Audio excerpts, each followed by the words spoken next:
말씀은 베드로전서 2장 1절에서 3절까지입니다.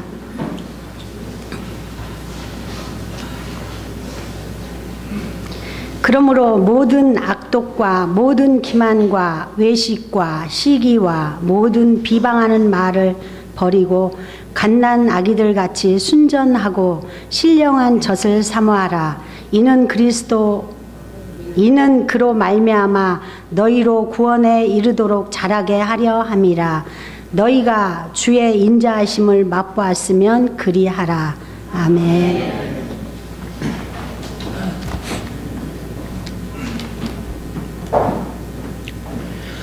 여러분, 이번 주에 혹시 이세돌 구단과 인공지능 알파고의 바둑 대결 보셨습니까? 예. 바둑 둘 줄 아세요? 예. 전 바둑을 못 둬요. 그래서 뭐 포석이 뭔지도 모르고, 왜 바둑을 둘 때 처음에 그 세 번째 칸에다 놓는지 아니면 뭐 두 번째, 세 번째 칸에 놓는지 뭐 그 이유도 모릅니다. 제가 바둑알 가지고 해본 거는 알까기밖에 없습니다. 예. 그런데도 이 이세돌 구단이랑 인공지능을 가진 알파고랑 바둑을 한다니까 관심이 가더라고요. 그래서 뭐 보니까는 뭐 한 5시간 막 그렇게 두는데 뭐 그것을 다 볼 수는 없고, 결과를 보니까 이세돌 구단이 어제까지 3국을 두었는데 3번 다 졌습니다. 예. 그래서 저 처음에 이렇게 바둑 둔다고 할 때 아무리 뭐 인공지능이 발달했어도 뭐 세계에서 몇 손가락에 드는 세계 최고의 바둑 기사를 이기겠어 하고 이렇게 봤는데 이기더라고요. 예, 그것도 흔히 말해서 게임도 안 되게 이기더라고요. 중간에 그냥 바둑알을 던지고 기권할 만큼 불개패요. 이게 뭐 보면 게임도 안 되게 지는 건데 3판 다 그냥 게임도 안 되게 졌습니다. 그걸 보면서 도대체 알파고가 뭐길래, 무슨 프로그램이길래 이렇게 세계 최고의 바둑 기사를 게임도 안 되게 이길까? 예. 뭐 커제는 자기는 이길 수 있다고 말하는데 별로 이렇게 가능성이 없어 보입니다. 예. 그래서 뭐 오늘이랑 15일에 또 둔다고 하는데 한 번이라도 이겼으면 좋겠다, 그런 생각이 들 정도로 그러한 상황이 지금 몰려 있습니다. 그래서 이 알파고가 뭔지 한번 좀 자료를 찾아봤습니다. 보셨어요? 뭐 요즘 뉴스 보면은 뭐 알파고다, 인공지능이다, 앞으로 이 인공지능이 발달하면 우리가 어떠한 세상에 살게 될 것이다, 그런 뉴스를 많이 보셨을 텐데, 알파고는 알파와 고라는 이 두 단어를 합친 이름입니다. 우리 헬라어 보기에는 알파와 오메가 나오죠. 처음과 나중 되시는 예수님 하실 때 알파에서 첫째, 뭐 첫째가 하는 것, 최초, 처음이라는 뜻을 가지고 있는 알파와, 일본에서 발음하는 바둑을 일본에서 말할 때 우리는 바둑기 하잖아요. 그래서 기원 하는데 일본에서는 이 기자를 고라고 발음을 합니다. 고. 그래서 일본 사람들이 서양의 바둑을 처음으로 알렸대요. 그래가지고 서양 사람들이 이 바둑을 이제 고라고 하는데, 그래서 일본식 음을 따라서 알파고 해가지고 바둑의 첫째 가는 것, 바둑의 처음 프로그램, 그러한 의미를 갖고 있습니다. 근데 이걸 만든 사람이 데미스 하사비스라는 사람이에요.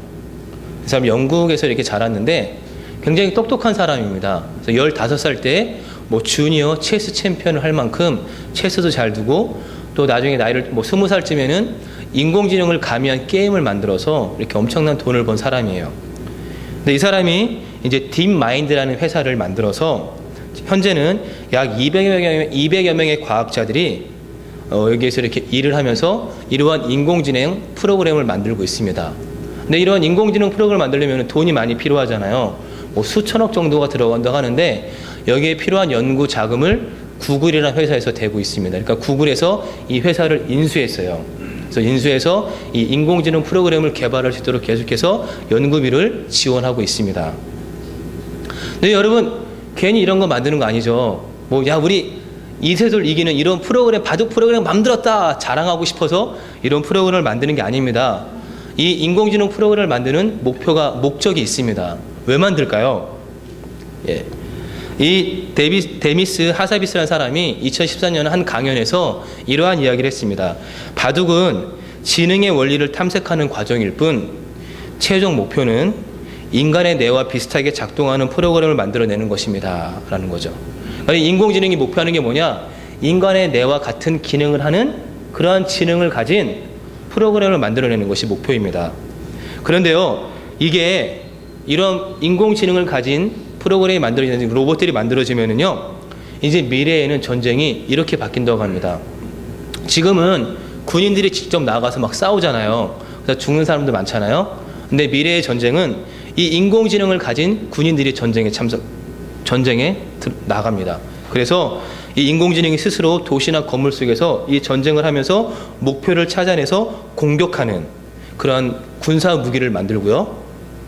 그다음에 방대한 의료 기록을 분석해서 병을 진단하는 그러한 의료 건강 관리를 하는 그런 인공지능도 만들 수 있다고 합니다.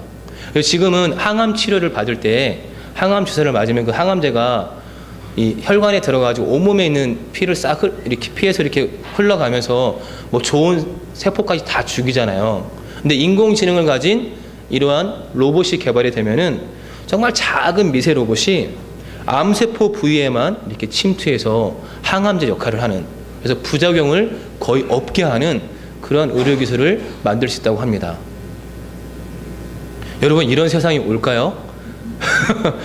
안 올 것 같았는데 이 바둑을 보니까 올 것 같아요. 예. 여러분, 우리가 언제 뭐 지하철에서 또 걸어 다니면서 집에서 스마트폰 보면서 낄낄거릴 줄 언제 알았습니까? 저 예배 시간에 지루하면은 슬쩍 켜놓고 검색하고 뭐 그럴 줄 언제 알았어요? 그런 시대가 올 거라고 생각을 못 했는데 우리 그런 시대에 살고 있습니다. 그래서요, 2013년에 영국 옥스퍼드 대학에서 나온 보고서에 의하면 미국에 있는 702개의 직업을 조사했는데 그 중에 20년 안에 47%의 직업이 없어질 것이다 라는 결과가 나왔습니다. 그러니까는 지금까지 사람들이 하고 있는 일 중에서 47%를 인공지능을 가진 로봇이라든지 인공지능 프로그램이 대체할 것이다 하는 결과가 나왔는데요. 그 직업을 보니까는 뭐 텔레마케터, 그다음에 시계 수송공, 그다음에 택시기사, 회계사, 증권 거래하는 사람들, 뭐 금융 전문가들, 그다음에 초등학교 교사도 있습니다. 그리고 사회복지사, 판사도 있습니다. 그러니까 없어질 직업이 정말 많아요. 근데 다행히도 목사는 없습니다. 예, 다음 세기까지 이렇게 살 수 있을 것 같습니다. 자, 근데 이런 세상이 언제 올까? 이 알파고를 개발한 이 구글의 기술 부분 이사인 사람이 아마 이러한 이 인공지능을 통해서 수명을 연장하고 또 재생산 에너지가 가능한 이러한 인공지능 세상이 2045년 정도에 2045년이 되면은 가능할 것 같다라고 말했어요. 그러니까 지금으로 약 30년 후죠. 그러니까 30년 후가 되면은 이러한 인공지능이 인간의 수명을 연장하고 또 이러한 인공지능을 가진 로봇들이 직접 초소형 로봇들이 전쟁에 참여하기도 하고 하는 그런 세상이 올 것이다라고 추정을 하고 있습니다. 그러니까 이런 시대가 얼마 안 남았죠. 성경 본문을 컴퓨터에 프로그램에 딱 입력을 해서 베드로전서 2장 1절 3절 딱 치면은 그냥 원어 분석부터 해석과 적용까지 완벽한 설교를 만들어주는 그러한 인공지능 프로그램이 나올 날이 얼마 남지 않았습니다. 예. 그러면은 그런 프로그램이 있으면 여러분도 집에서 그냥 본문 딱 치면은 거기에 딱 맞는 설교가 나오는 시대.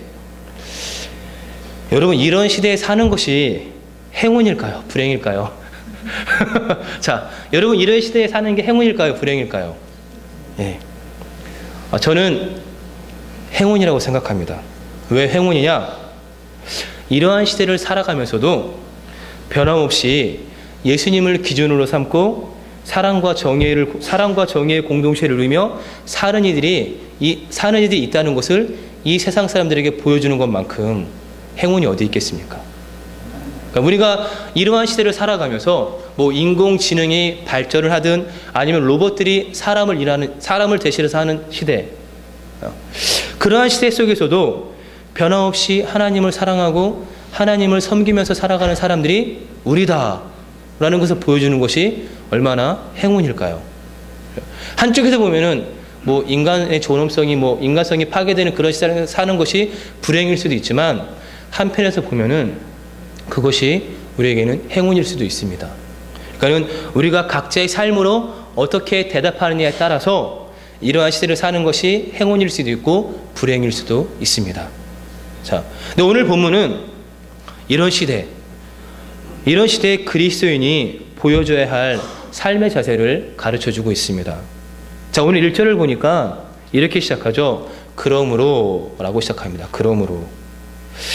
그러므로라는 말은 이 결과를 유도하는 접속사로서 앞의 말씀의 결론입니다.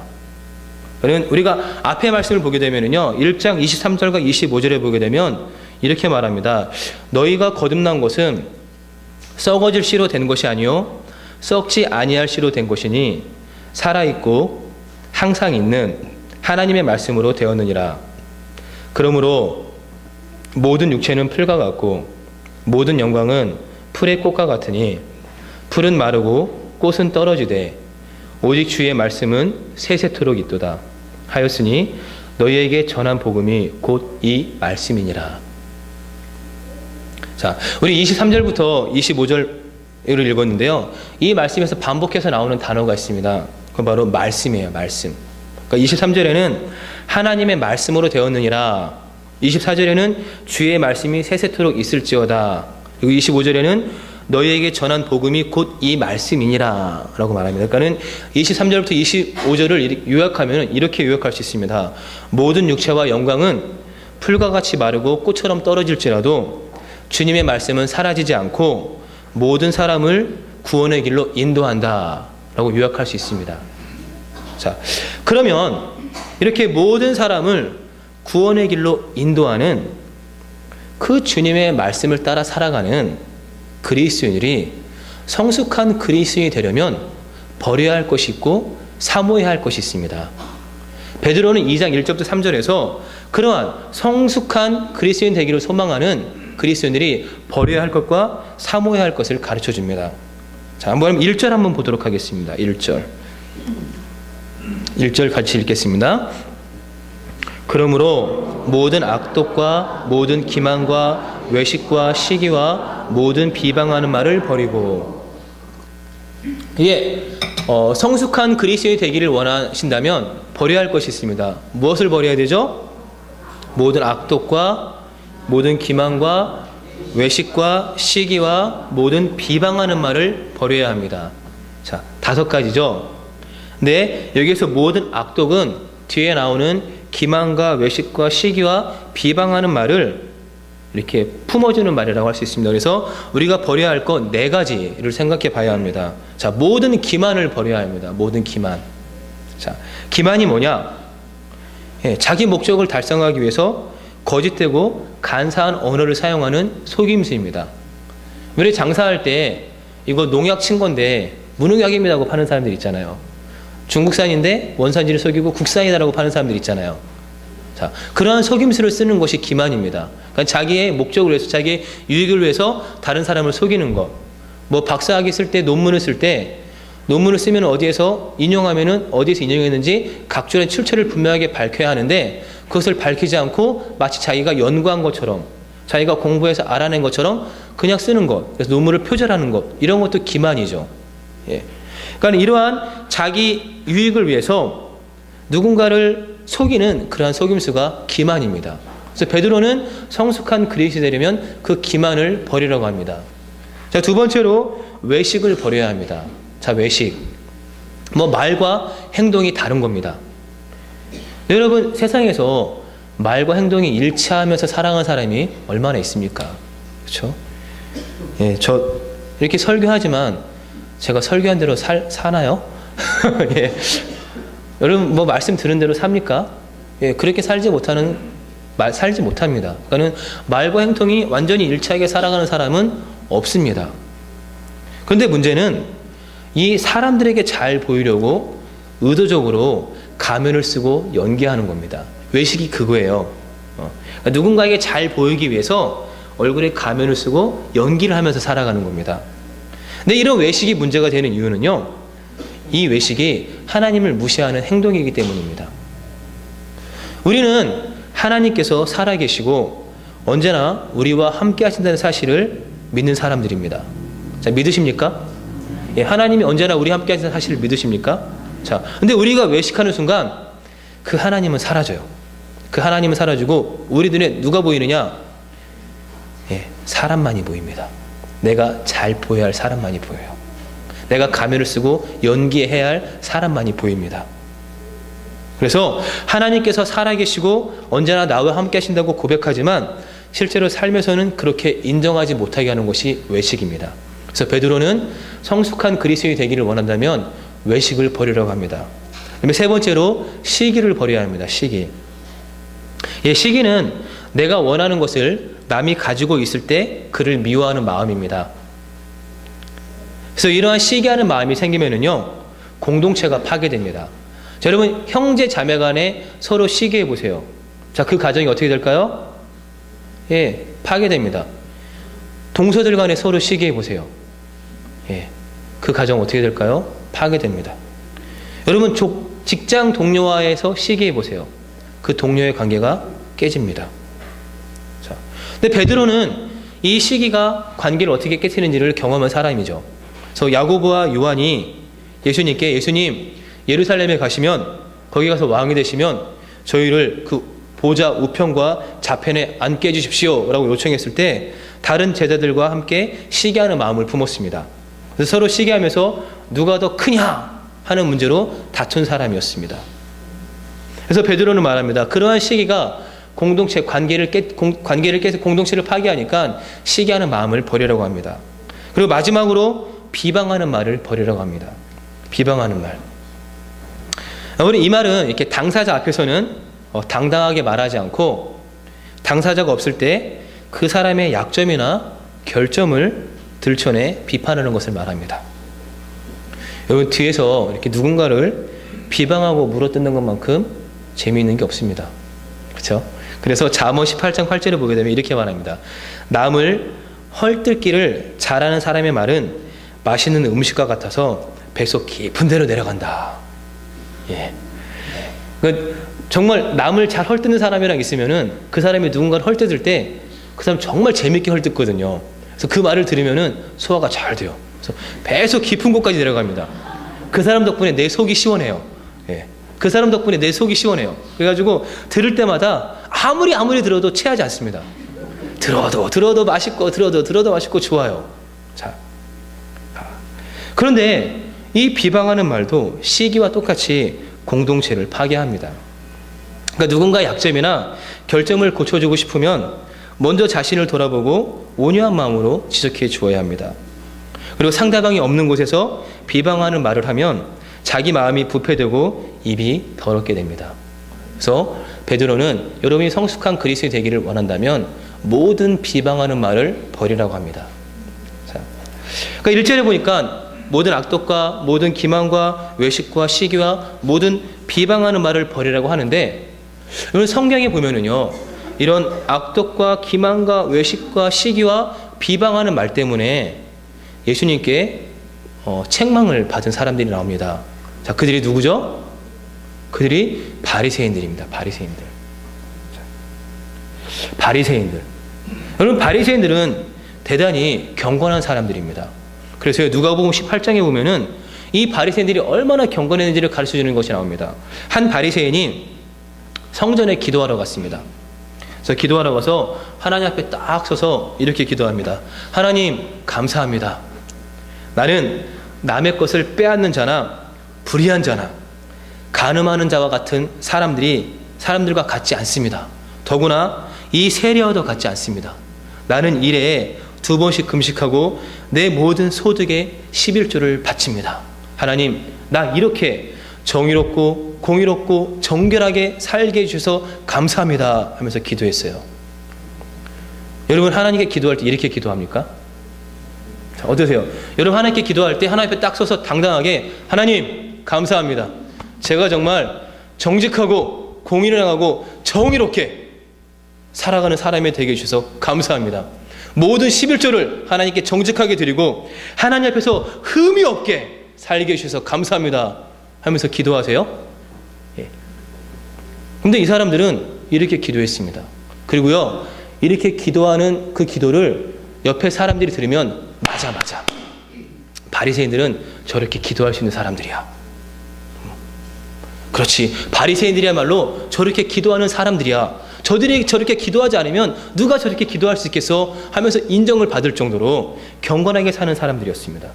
그래서요, 유대 역사가 요세푸스는 바리새인들에 대해서 이렇게 말합니다. 그들은 어떤 일을 하더라도 하나님을 기쁘게 하려고 노력한 사람들이었다. 그러니까 그러한 인정을 받을 정도로, 모든 사람들에게 그러한 인정을 받을 정도로 경건한 사람들이었습니다. 그래서 삶의 구석구석까지 성경의 가르침을 적용하기 위해 헌신한 사람들이었습니다. 그런데 이상한 것은 예수님께서 그들에 대해서 호의적이지 않다는 사실입니다. 그래서 누가복음 11장 43절에 보면은요, 예수님이 이렇게 말씀하십니다. 화 있을진저 너희 바리새인이여. 그러니까 바리새인들에게, 백성들에게 경건하고 존경을 받는 너희들에게 화가 있을 것이다 라고 말씀하십니다. 왜 그럴까요? 자, 이어지는 11장 39절에 보면 그 이유가 나옵니다. 주께서 이르시되 너희 바리새인은 지금 잔과 대접의 겉은 깨끗이 하나 너희 속에는 탐욕과 악독이 가득하다. 겉으로 보기에는 참 의롭고, 겉으로 보기에는 정말 하나님의 말씀을 삶의 구석구석까지 적용하기 위해서 헌신하면서 살아가는 사람처럼 보이지만 너희들의 속은 탐욕과 악독으로, 위선으로 가득하다는 겁니다. 왜 그랬을까요? 왜 이 바리새인들이 겉으로 보기에는 참 경건한 사람들인데 마음속은 탐욕과 악독과 위선으로 가득했을까요? 그 이유는 율법주의 때문입니다. 율법주의. 여러분, 율법주의라는 것은요, 율법을 절대화하는 겁니다. 그래서 여러분, 율법과 구약 성경은 달라요. 자, 구약 성경에 있는 말씀을 잘 지키기 위해서 성경을 해석하고 적용해서 만들어진 조항이 율법입니다. 그래서 성경에 기초하고 있어서 율법 자체가 잘못된 것은 아닙니다. 근데 문제는 이 율법을 하나님보다 절대시하는 겁니다. 자, 예를 들어서 우리가 한번 안식일법을 한번 예를 들어서 한번 생각해 보겠습니다. 여러분, 하나님께서 십계명에서 분명히 이렇게 말씀하셨죠. 안식일을 기억하여 거룩하게 지켜라 라고 말씀하셨습니다.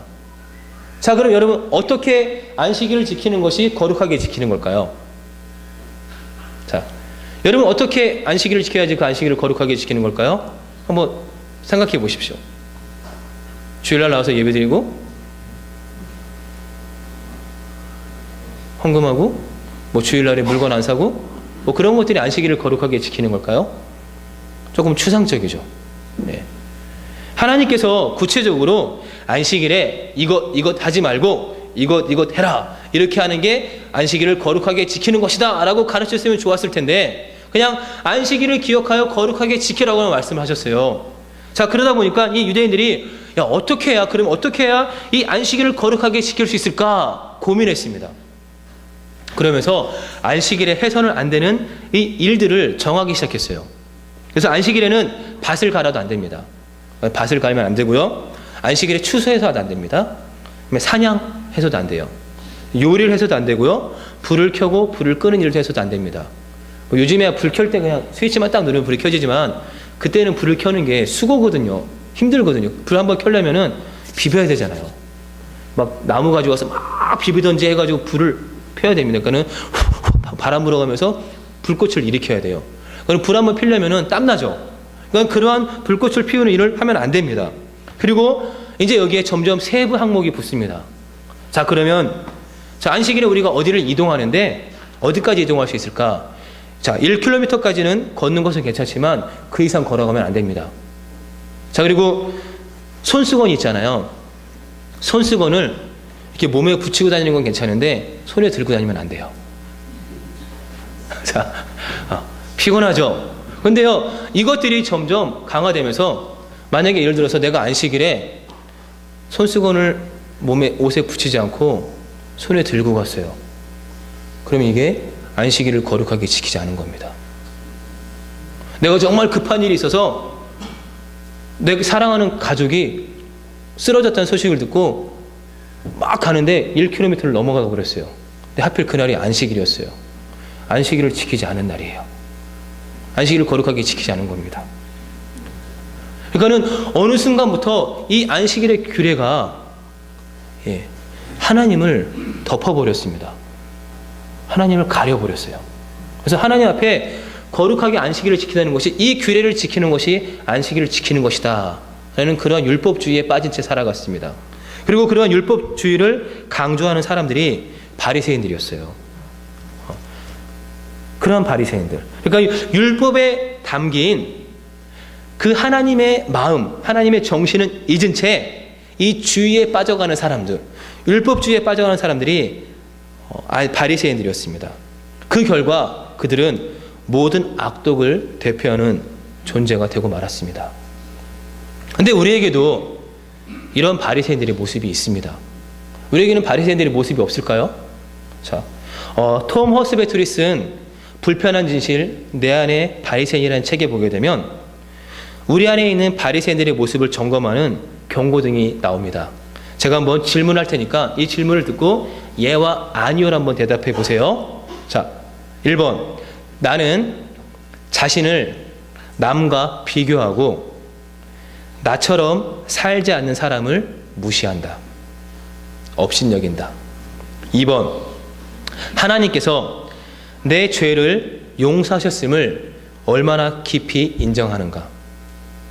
3번. 나에게 잘못한 사람을 용서하는 태도는 어떤가? 상석에 앉아 거들먹거리며 용서하는가? 같은 처지의 죄인이라는 심정으로 용서하는가? 4번. 나의 잘못이, 나의 죄가 드러났을 때 어떻게 반응하는가? 그 상황을 받아들이고 하나님 앞에 엎드리는가?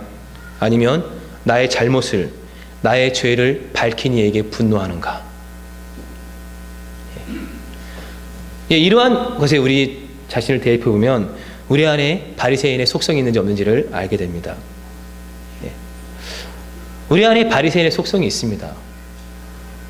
악독과 시기와 또 외식과 기만과 정말 비방하는, 그러한 말하는 그러한 바리새인의 속성이 있습니다. 그래서 베드로는 그러한 것들을 버리고 정말 성숙을 갈망하는 그리스도인이 사모해야 할 것을 가르쳐 줍니다. 자, 우리 한번 2절 말씀 다시 읽도록 하겠습니다. 2절 같이 읽겠습니다.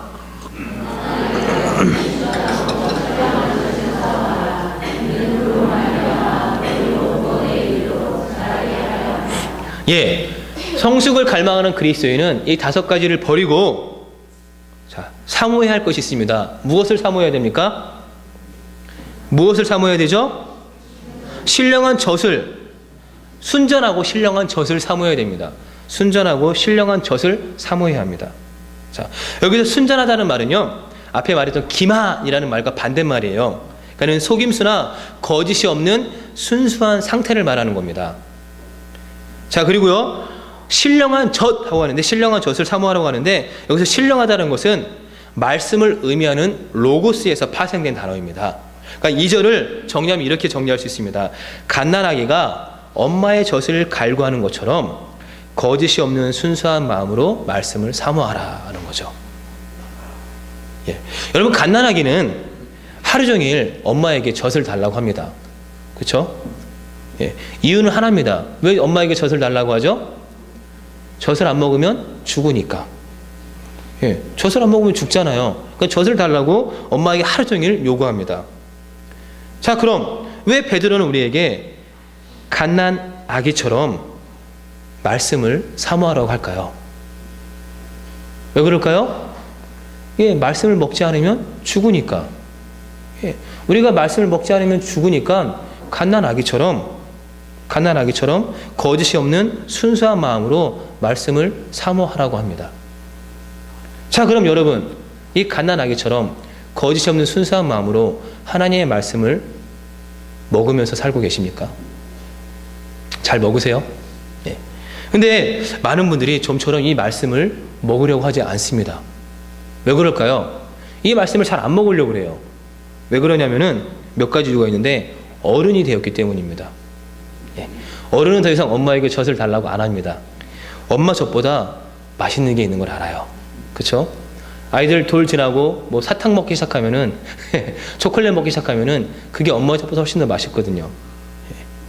그러니까요, 어른이 되면 여러 가지 맛에 길들여서 말씀의 맛을 느끼지 못합니다. 뭐 증권시장의 동향을 살피고 부동산의 흐름을 파악하는 것이 말씀을 먹는 것보다 더 맛있습니다. 예. 실제로 그래요. 어디에 투자하면 돈이 될까? 그런 것들을 파악하는 게 말씀을 먹는 것보다 더 맛있습니다.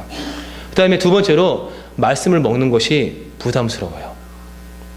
예를 들어서 마음을 편안하게 해주고 잘 되고 있으니까 걱정하지 마라. 그런 말씀은 맛있게 먹을 수 있는데 하나님 나라를 위해 기꺼이 고난의 자리 십자가의 길을 가라는 말씀은 먹기가 부담스럽습니다. 그래서 젓가락으로 골라놔요. 젓가락으로 내가 먹고 싶은 말씀을 먹고 이 말씀은 좀 부담스러우니까 빼놔요. 안 먹습니다. 그 어른이 안 먹겠다는데 누가 강제로 입 벌리고 먹여줄 수 있겠습니까? 아기라면은 편식하면은 억지로 먹일 수 있지만 어른이 이렇게 젓가락질해서 골라는데 누가 먹이겠어요? 안 먹어요. 부담스러우니까. 근데 그런 시대를 살던 사람들이 있었습니다. 언제냐? 예레미야 시대 때 백성들이 그랬어요. 예레미야가 계속해서 이스라엘 백성들에게 회개의 메시지를 전합니다. 너희들 지금 잘못 살고 있으니까 하나님께 돌아가자. 사랑과 정의의 공동체를 이루면서 살아야 한다 하면서 회개의 메시지를 전했어요. 그러자 백성들이 뭐라고 하느냐? 야, 그 말 좀 그만해라. 부담스러워서 못 듣겠다. 계속 우리에게 회개하고 하나님의 말씀대로 살라고 하는데 그 말씀 부담스러워서 못 듣겠으니까 이제 그만 좀 해라. 그만 좀 하고 하나님처럼 우리에게 희망의 메시지를 전하고 너희들 비록 바벨론에게 멸망당하지만 2년만 있으면 회복된다. 그러한 좀 희망의 메시지를 좀 전해줘라. 언제까지 우리한테 심판 임하고 언제까지 우리한테 회개하라는 그런 메시지만 전할 거냐? 부담스럽다. 못 듣겠다 하면서 거절했습니다. 근데 그때 하나님께서 예레미야를 통해서 이렇게 말씀하십니다. 자, 너희가 지금 나의 말이 부담이 된다고 하는데, 자, 그렇게 말하는 너희들이 나에게 부담이 된다. 그래서 이제 내가 너희를 버리겠다. 그리고 또 부담이 되는 주의 말씀이라는 말을 사용하는 예언자나 제사장이나 백성이 있으면 내가 그 사람과 그 집안에 벌을 내리겠다. 친구나 친척끼리 서로 말할 때에는 부담이 되는 주의 말씀이라고 말하는 대신에 주께서 무엇이라고 대답을 하셨느냐, 주께서 무슨 말씀을 하셨느냐 하고 물어야 한다. 만약에 부담이 되는 주의 말씀이라는 말을 쓰지 말라고 했는데도 내 명령을 어기고 그 말을 하면 내가 그들을 뽑아서 멀리 던져버리겠다 하고 절해라 말씀하셨어요. 여러분, 우리는 구원에 이르도록 자라게 하는 말씀을 거짓이 없는 순수한 마음으로 사모하며 그 말씀을 먹어야 합니다. 괜히 이 말씀 부담스럽다 하고 거절하면 안 됩니다. 자, 왜 그래야 할까요? 그렇게 할 수밖에 없는 이유가 3절에 나와 있습니다. 우리 3절 다시 한번 읽어보도록 하겠습니다. 시작. 너희가 주의 인자하심을 맛보았으면 그리하라. 여기서 맛보다라는 말이 나오죠. 여러분 음식할 때 맛보시죠? 음식할 때 이거 간이 맞나 맛보죠. 그래서 근데 이게 여기서 맛보다라는 것이 그냥 음식을 맛보는 간을 보는 그런 의미가 아니에요. 여기서 맛보다라는 것은 어떤 것을 삶 속에서 온전히 체험하여 내 것으로 만들었다는 의미입니다. 그래서 히브리서 2장 9절에 보게 되면 이런 말씀이 나옵니다. 오직 우리가 천사들보다 잠시 동안 못하게 하심을 입은 자 곧 죽음의 고난 받으심으로 말미암아 영광과 존귀로 관을 쓰신 예수를 보니 이를 행하심은 하나님의 은혜로 말미암아 모든 사람을 위하여 죽음을 맛보려 하심이라 라고 합니다. 그러니까 여기서 예수님이 하나님의 은혜로 모든 사람을 위하여 죽음을 맛보셨듯이 우리는 주님의 인자하심을 맛본 사람들이라는 겁니다. 그러니까 주님의 인자하심을 맛본 사람, 곧 주님의 인자하심을, 그 주님의 은혜를 삶 속에서 온전히 체험한 사람은 거짓이 없는 순수한 마음으로 하나님의 말씀을 사모한다는 겁니다. 자, 만약에 지금 여러분이 하나님의 말씀을 사모하지 않고 있다면 그것은 여러분이 주님의 인자하심을 맛보지 못했다는 것을 증명하는 겁니다. 지금 여러분들이 하나님의 말씀이 맛이 없다, 이 말씀 부담스럽다 하면서 거절한다면 여러분은 하나님의 그 은혜를, 하나님의 인자하심을 맛보지 못한 사람들이라는 겁니다. 여러분 어떻습니까? 여러분 정말 하나님의 말씀을 사모하면서 살고 계십니까? 여러분 성숙한 그리스도인이 되기를 원한다면 말씀을 사모하십시오. 인자하신 주님을 더욱 알기 원한다면 말씀을 사모하십시오. 긍휼에 풍성하신 하나님을 더 알기 원한다면, 거짓이 가득한 세상에서 참 기쁨과 사랑과 평화가 무엇인지 알기 원한다면, 우리를 사랑하신 하나님을 닮아가고 형제 자매를 사랑하고 싶다면 거짓이 없는 순수한 마음으로 하나님의 말씀을 사모하고 그 말씀을 먹으면서 살아야 합니다. 그럴 때 우리가 성숙한 그리스도인으로 자라나게 됩니다. 찬양하겠습니다.